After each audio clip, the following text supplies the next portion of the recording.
তারাপীঠ সম্পর্কে কিছু অজানা রহস্য ভরা তথ্য আজকে আমি আপনাদের দেব।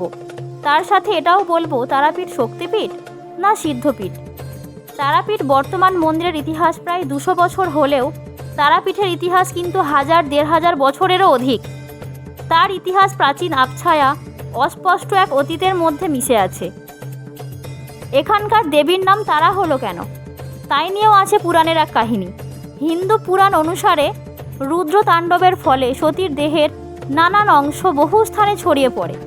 তার থেকে ভারত জুড়ে সতীপীঠের জন্ম হয়েছে। তারাপীঠকে 51টি সতীপীঠের অন্যতম বলে মনে করা হয়।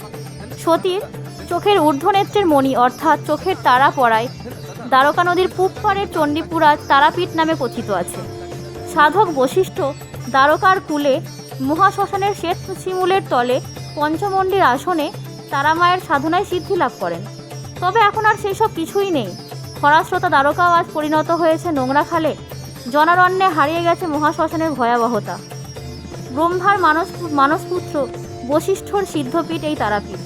আরও অনেকেরই সাধনপীঠ, তাদের মধ্যে উল্লেখযোগ্য বামাখ্যাপা মহাপীঠ বলে পরিচিত।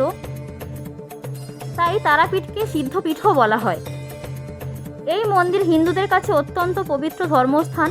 তাই বলা হয় তুমি যদি সৎ হও তবে তুমি পৃথিবীর যেখানেই থাকো না কেন মা তারার আশীর্বাদ সব সময় তোমার সঙ্গে থাকবে। জয় মা তারা। যদি আরও কারোর কিছু জানার থাকে অবশ্যই কমেন্ট করে জানাবেন। ধন্যবাদ।